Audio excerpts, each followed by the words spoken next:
আপনারা যে মসজিদটি দেখতে পাচ্ছেন এটা টাঙ্গাইল জেলার এক ঐতিহাসিক নিদর্শন আতিয়া জামে মসজিদ, যেটা টাঙ্গাইল জেলার দেলদুয়ার উপজেলার আতিয়া গ্রামে অবস্থিত। এই মসজিদের নাম শুনলে আপনারা অনেকে হয়তো মনে করতে পারবেন এই মসজিদের ছবি ছিল একসময় 10 টাকার নোটে। আজ আমরা জানবো এই মসজিদের নির্মাণ কাহিনী, ইতিহাস এবং অজানা কিছু তথ্য। 1598 সালে আলী শাহান শাহ বাবা আদম কাশ্মীরিকে সুলতান আলাউদ্দিন হুসাইন শাহ টাঙ্গাইল জেলার জায়গিরদার নিয়োগ করেন। তিনি এই অঞ্চলে এসে বসবাস শুরু করেন এবং ইসলাম ধর্ম প্রচার করেন। পরবর্তীতে তিনি আফগান নিবাসী কররানি শাসক সুলাইমান কররানির কাছ থেকে সংলগ্ন এলাকা দান বা ওয়াকফ হিসেবে লাভ করেন।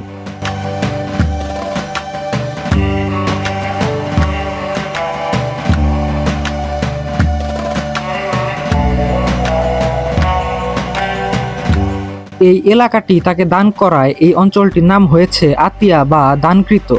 পরবর্তীতে বাবা আদম কাশ্মীরির পরামর্শে সুফিজির এক ভক্ত সাইদ খান পন্নীকে মোগল সম্রাট জাহাঙ্গীর এই আতিয়া পরগনার শাসনকর্তা হিসেবে নিয়োগদান করেন। এই সাইদ খান পন্নী 1608 সালে বাবা আদম কাশ্মীরির কবরের সন্নিকটে আতিয়া মসজিদ নির্মাণ করেন।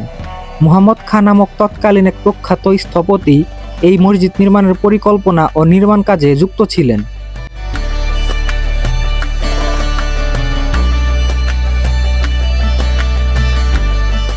এই মসজিদটি খুবই সুন্দর এবং মজবুতভাবে তৈরি।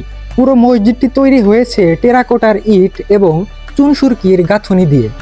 মসজিদের মূল অংশে আছে 4টি গম্বুজ, আর ভেতরে প্রবেশের জন্য রয়েছে মোট 7টি দরজা। দেয়ালের উপর সুন্দর খোদাই করা ফুল, লতা এবং নকশা দেখা যায়, যেগুলো সেই সময়ের মুঘল স্থাপত্যের নিদর্শন।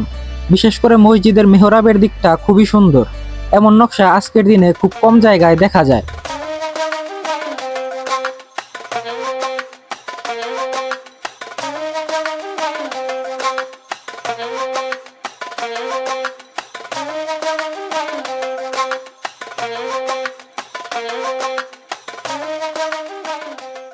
এই আতিয়া মসজিদের ঐতিহাসিক গুরুত্বের কারণেই বাংলাদেশ ব্যাংক একসময় মসজিদের ছবি 10 টাকার নোটে ছাপিয়েছিল।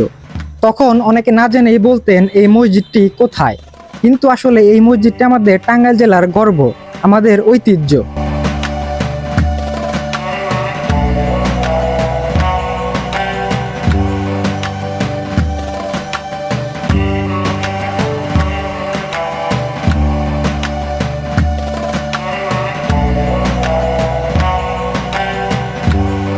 এখনো প্রতিদিন এখানে মানুষ নামাজ পড়তে আসে।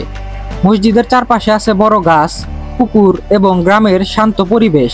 কালের পরিক্রমায় মসজিদটি বেশ কয়েকবার মেরামত করা হয়। 1837 সালে রওশন খাতুন চৌধুরানী প্রথম মেরামতের কাজ সম্পন্ন করেন।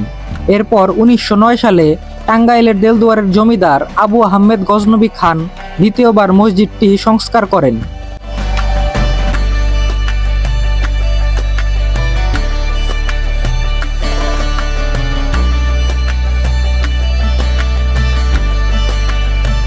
আতিয়া মসজিদ শুধু একটি উপাসনালয় নয়, এটা আমাদের ইতিহাস, আমাদের সংস্কৃতি আর অতীতের এক জীবন্ত নিদর্শন।